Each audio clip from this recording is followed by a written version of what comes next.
चलिए आज की वीडियो में पावर वायरिंग का एक क्वेश्चन सॉल्व करते हैं। एक कार्यशाला जिसका प्लान चित्र में दिखाया गया है में एक लेथ मशीन, एक ड्रिल मशीन, एक वेल्डिंग ट्रांसफार्मर लगना है। मशीन की स्थिति तथा सप्लाई बिंदु की स्थिति कार्यशाला के प्लान में प्रदर्शित है। यदि लेथ मशीन की motor 5 HP 400 volt 50 hertz 3 phase की, ड्रिल मशीन की motor 1 HP 440 volt 50 hertz 3 phase, तो यहाँ पर भी 400 वोल्ट मान लेंगे। Welding transformer 5 kVA 400 volt 50 hertz 3 phase का हो। तो और क्वेश्चन में ये तो प्लान है क्वेश्चन का, ये वाला प्लान दिया गया है। प्लस नीचे देखें क्या क्या पूछा गया है। कार्यशाला के प्लान पर पावर शक्ति का व्यवस्थित चित्र भी बनाना, डायग्राम बनाना है। बी नंबर में वायरिंग के लिए डिस्ट्रीब्यूशन व्यवस्था का मल्टी लाइन डायग्राम भी बनाना है। सी नंबर में पावर वायरिंग का सिंगल लाइन डायग्राम भी बनाना है।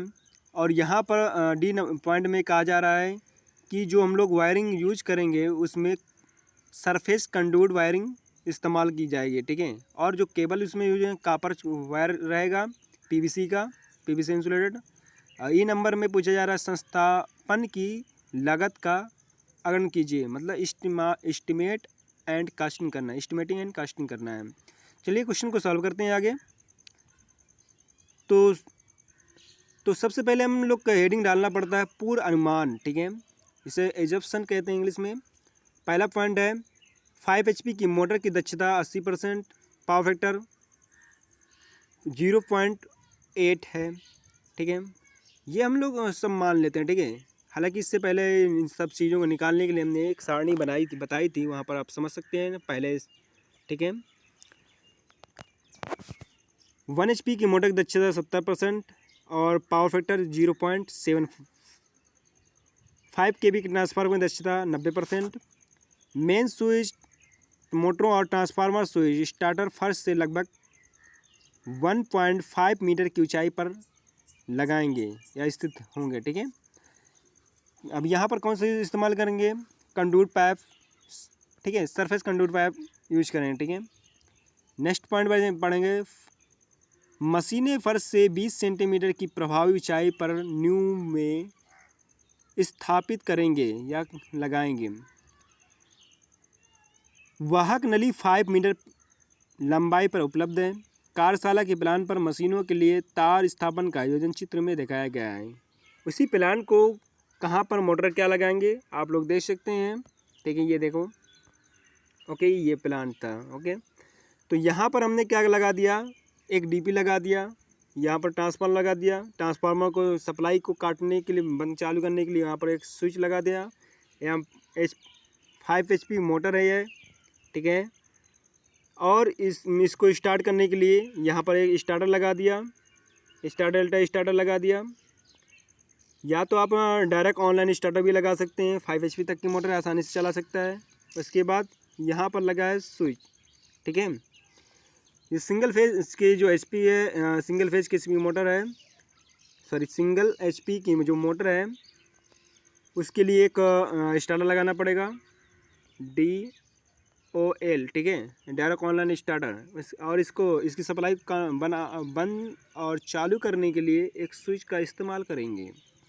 ओके गाइस, नेक्स्ट हम देखते हैं बी नंबर तार स्थापन के लिए वितरण व्यवस्था। अभी जो हमने यहाँ पर सब प्लानिंग की गई है, ठीक है। तो इसका जो मल्टी लाइन डायग्राम है, वितरण डायग्राम है, ठीक है।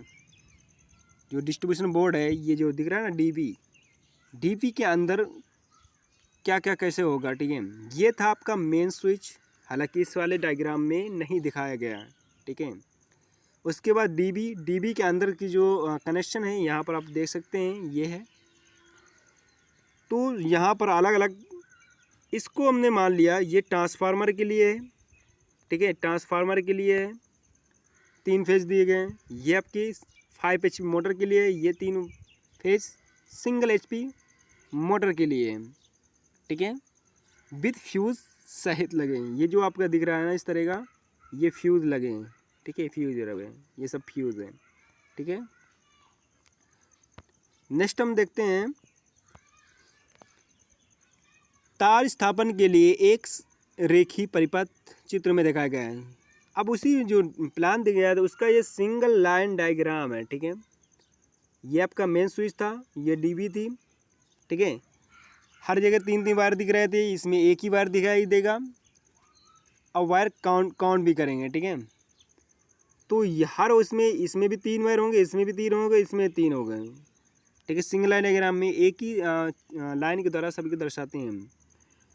तो यहाँ से यहाँ तक की जो दूरी है, यहाँ से लगा के यहाँ तक की जो दूरी है, ठीक है, 11 मीटर दी गए निकाला गया है। यहाँ से यहाँ तक की 8 मीटर, यहाँ से यहाँ तक की 5 मीटर। टोटल कैलकुलेशन किया है, आप लोग भी कैलकुलेट कर सकते हैं, ठीक है। देख सकते हैं कि यहाँ से ये हो गया 3 मीटर, एक 4 मीटर, ठीक है, प्लस 5, 5 3 8, 8 3 11। तो सिंगल एचपी के लिए कितना आ गया, 11 मीटर आ गया। इसका नहीं निकालना तो निकाल सकते हैं, 3 1 4 4 1 5 5 3 8, ठीक है। तो इसी तरह आप निकाल सकते हैं 5 kV ट्रांसफार्मर के लिए, ये भी निकाल सकते हैं, काउंट कर सकते हैं, ठीक है। 3 मीटर, 3 2 5, ठीक है, क्लियर है। अब इनके लिए क्या करते हैं, अब नेक्स्ट जो हम निकालेंगे कि जो मोटर के लोड करंट निकालेंगे, ठीक है। तो अगली हेडिंग जो रहेगी हमारी, कौन सी मोटर कितना लोड लेती है, कितना उसका लोड है, प्लस कितनी वो लोड करंट लेगी, इनपुट करंट लेगी। तो सबसे पहले हम निकालते हैं 5 HP मोटर के लिए वो कितनी करंट लेगी, इनपुट करंट निकालते हैं, ठीक है। ये हमें लिखने की आवश्यकता नहीं है। अगर हमें पता चल जाएगा कि कितनी वो करंट लेती है, फिर उसी के आधार पर हम स्विच, ठीक है, और वायर का साइज की समझ सकते हैं कि वायर का साइज कितने mm² का होगा। तो लोड करंट पता करने के बाद ही हम डिसाइड कर पाएंगे कि कितने एम्पियर का स्विच इस्तेमाल करें और वायर इस्तेमाल करें, ठीक है। तो 5 HP मोटर के लिए आप ये फार्मूला लगाएंगे। तो ये 5 यहाँ पर 1 दिया है, तो आप 5 कर लेंगे, 5 गुणे 5 HP को होता है 1 HP बराबर 735.5, ठीक है, 735.5 वाट होता है। तो यहाँ पर रख दिया जाएगा, सब वैल्यू जितनी है सब पुटअप कर दी जाएंगी, ठीक है। तो आपको करंट आ जाएगी 8.3 एम्पियर आ जाएगी, ठीक है। नेक्स्ट पॉइंट पढ़ते हैं। 5 HP मोटर की प्रभावी स्टार्टिंग विद्युत धारा, तो 1.5 से गुणा करा देंगे 8.3 में, तो 12.45 एम्पियर आ जाएगी, ओके। ये जो हम जैसा कि हम जानते हैं कि जो मोटे होती हैं, ठीक है, वो स्टार्टिंग में लगभग 5 से 7 गुना अधिक करंट लेती हैं, ठीक है। तो केबल की जो साइज है उसको निकालने के लिए हम लोग 1.5 से गुणा कराते हैं, ओके। तो इसके लिए आ गया, ओके।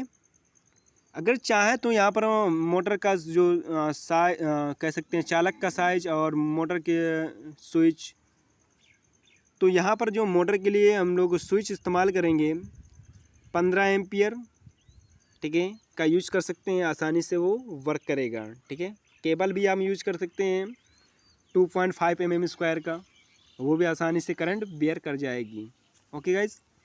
नेक्स्ट है ड्रिल मशीन की मोटर का आउटपुट, ठीक है। तो आउटपुट कितना है टोटल, 1 HP की मोटर है, 735.5 से गुणा करा दिया, ठीक है। तो उसके लिए भी हम करंट निकालेंगे। तो करंट ये फार्मूला है, इस फार्मूले में रख देंगे, तो कितनी करंट आ जाएगी, 2.17 एम्पियर आ जाएगी। इसके लिए भी यहाँ प्रभावी करंट निकालेंगे तो 3.255 एम्पियर आ जाएगी। वेल्डिंग ट्रांसफार्मर की जो इनपुट करंट है कितना ले गया, तो उसके लिए फार्मूला यहाँ पर जो इसकी यूनिट होती है, ट्रांसफार्मर यूनिट होती है, KVA में होती है, KVA MVA, ठीक है, और वोल्ट एम्पियर में, इससे बोलते हैं एपरेंट पावर का ये एक यूनिट होता है, ठीक है। तो क्यों कितना दिया है 500 5 kVA का था। एफिशिएंसी 90% है, 0.9 हो गया 3 फेस का। तो इसकी जो हमने कैलकुलेशन किया करंट कितनी आ गई 8.02 एम्पियर आ गई। ओके, आगे चलते हैं 5 HP के मोटर के लिए जो साइज़ था चालक का, ठीक है, हमने बता दिया है 2.5 mm स्क्वायर का आप यूज कर सकते हैं। ठीक है, जो आप ठीक है, तो चालक का साइज या तो सारणी में आप लोग देख सकते हैं और या तो इस तरह दिखा होगा। ठीक है, 660 वोल्ट। ठीक है, जो स्विच रहेगा आपका 15 एम्पियर है, 16 एम्पियर का आता है मार्केट में। ठीक है, उसकी रेटिंग रहती है। TP MCB यूज करें, ट्रिपल पोल। ठीक है, ट्रिपल पोल का जो MCB रहेगा उसका इस्तेमाल हम करेंगे। ठीक है, triple pole miniature circuit breaker का इस्तेमाल करेंगे। 1 HP के लिए जो चालक का साइज रहेगा लगभग सेम रखेंगे हम, जैसे कि हमने बता दिया था कि पावर वायरिंग में 2.5 एम्पियर 2.5 mm स्क्वायर से कम साइज का इस्तेमाल नहीं करेंगे। ठीक है, एल्युमिनियम का होगा। ठीक है, बाकी अगर कापर की बात की गई तो यहाँ पर दिया गया है, इसके अकॉर्डिंग आप सारणी से निकाल लेना है। ठीक है, तो सभी के लिए जो हम लोग इस्तेमाल करेंगे switch 16 ampere 440 volt 50 hertz TP use करेंगे। ठीक है, तो टोटल अगर करंट इनका कैलकुलेशन करें तो 22.64 एम्पियर आता है। तो मेन जो स्विच का निर्धारण होगा 22 से लगभग 30 एम्पियर का हम TPIC स्विच इस्तेमाल करेंगे। ठीक है, तो मुख्य स्विच और डिस्ट्रीब्यूशन बोर्ड के बीच जो चालक का साइज रहेगा थोड़ा बढ़ा देंगे। ठीक है, 7/0.915 mm और 660 वोल्ट ग्रेड का रहेगा, इस्तेमाल करेंगे। अब निकालेंगे केबल व कंडक्ट पाइप की लंबाई, लेंथ निकालेंगे। क्रमांक संख्या लिखेंगे, तार स्थापन खंड, चालकों की संख्या, वाहक नली का प्रारूप, वाहक नली की माप, वाहक नली की लंबाई, केबल की माप, केबल की लंबाई। ठीक है, तो पहला पॉइंट है मुख्य स्विच व वितरण बोर्ड के बीच की दूरी कितनी है, तो लगभग 3 मीटर होगी। तो ठीक है, अब कितनी है वहाँ पर चेक करना पड़ेगा। तो एक बात बता दें कि जो आपका मेन स्विच बोर्ड होगा, ठीक है, ये मेन स्विच हो गया, मेन स्विच होगा। उसके बाद यह रहता है आपका डिस्ट्रीब्यूशन बोर्ड, DB रहता है। ठीक है, DB रहता है। इनकी जो बीच की दूरी रहती है हम मिनिमम रखते हैं 0.25 मीटर रखते हैं। ठीक है, ओके गाइस। तो जो कंडक्ट पाइप इनके बीच की दूरी की बात कर लें, ठीक है, तो 0.25 रहेगा। कंडक्ट पाइप के अंदर जो चालकों की संख्या रहेगी 3। जो कंडक्ट पाइप लेंगे कठोर वाला लेंगे। ठीक है, और कितने mm स्क्वायर का होगा 25 mm स्क्वायर का होगा। ठीक है, mm में होगा, mm में होगा। ठीक है, लंबाई कितनी है 0.25, चालक का सही कितना 7/0.915। तो केबल कितनी हो जाएगी, तो 25 से 75। ठीक है, यहाँ पर बात कर लें, ठीक है, कितनी हो जाएगी, तो कैलकुलेट कर सकते हैं कि भाई जो इसका वाहक नली है उसमें से इसको गुणा करा देंगे तो 25 से 75। तो केबल की लंबाई यहाँ पर आ जाएगी 7 ठीक है 5 आ जाएगा। ठीक है, इसको सही कर लीजिएगा। नेक्स्ट है 1 HP मोटर के लिए वितरण बोर्ड व मोटर स्विच के बीच, तो हम कंडक्ट पाइप जो इस्तेमाल कर रहे हैं 19 mm का यूज कर रहे हैं। जो इसकी जो दूरी है 11 मीटर है लंबाई। ठीक है, और जो चालक का साइज ये है, प्लस जो कंडक्ट पाइप होगा उसमें हम केबल अगर निकालना चाहें तो भाई 3 तार हैं उसके अंदर, 3 से गुणा कराएंगे तो 11 33 आ जाएगा ये। ओके, नेक्स्ट है मोटर स्विच व स्टार्टर के बीच जो हम लोग यूज करेंगे कंट्रोल पाइप वो 100 नंबर है, फ्लेक्सिबल यूज करेंगे, ठीक है। 19 mm का इस्तेमाल करेंगे, डाया का इस्तेमाल करेंगे। जो मोटाई रहेगी 19 mm का रहेगी डाया, ठीक है। ओके, तो जो मोटर स्विच और स्टार्टर है उसके बीच की जो दूरी रहेगी इतना रहेगा। केबल जो इस्तेमाल करेंगे तो इसी से इसका गुणा करा देंगे 3 से, तो 25 तो 75, यहाँ पर भी आ जाएगा 7.5 आ जाएगा।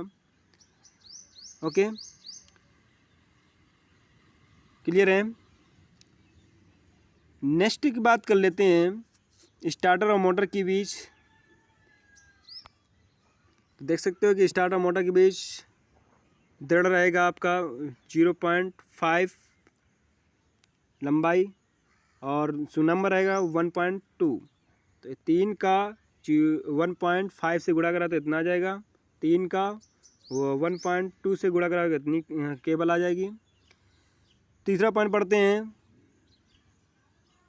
5 HP मोटर के लिए। तो इसी तरह से हम इसको कैलकुलेट कर लेंगे कितना टोटल आ जाएगा। इसका भी जितनी मोटर आएगी इसका पूरा टोटल निकाल लेंगे, इसका भी टोटल कर लेंगे, ठीक है। तो टोटल कितनी कंडक्ट पाइप लगेगी, कितना यहाँ पर टोटल केबल नंबर लगेगा हमें पता चल जाएगा। ओके गाइस, तो यहाँ पर जैसे कि हमने कैलकुलेशन कर दिया है कि जो कंडक्ट पाइप है हमारा उसकी लंबाई 28.5 आ गई है, और जो कठोर पाइप की जो लंबाई है उतनी उतनी, ठीक है।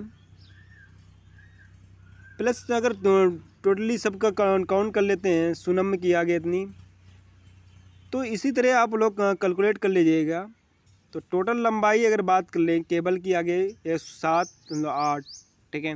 आप लोग कैलकुलेट कर लीजिएगा, अगर हो सकता है थोड़ा बहुत मिस्टेक हो। अब निकालेंगे कि हम जो सामग्री क्या क्या हमने लगाई उसका एक लिस्ट बनाएंगे, एस्टिमेट बनाएंगे और कितना उसमें अमाउंट लगेगा। तो देख सकते हैं कि पहला पॉइंट है, ठीक है, देख सकते हो आप लोग, धातु और बोर्ड इतने इतने साइज़ का एक इस्तेमाल करेंगे। तो आप लोग इसको बारी बारी से देखते जाइएगा और सॉल्व करते जाइएगा कितनी क्वांटिटी में क्या लग रहा है। सारी चीज़ें लगती हैं। धातु और बोर्ड लगेगा एक, ठीक है, मेन स्विच के लिए। एंगल आयरन धातु बोर्ड जो डिस्ट्रीब्यूशन बोर्ड कह सकते हैं, ठीक है। हालांकि एंगल आयरन बोर्ड आपके स्विच के लिए लगेंगे, 3 स्विच हैं 3 लगेंगे, ठीक है। एक आपका डीबी रहेगा, ठीक है। तो एक आपका यहाँ पर डीबी डिस्ट्रीब्यूशन बोर्ड भी रहेगा, और तीनों डिवाइसों के लिए अलग अलग TBMC भी रहेगा, ठीक है। जो हम PVC इंसुलेटेड कॉपर वायर भी यूज करेंगे।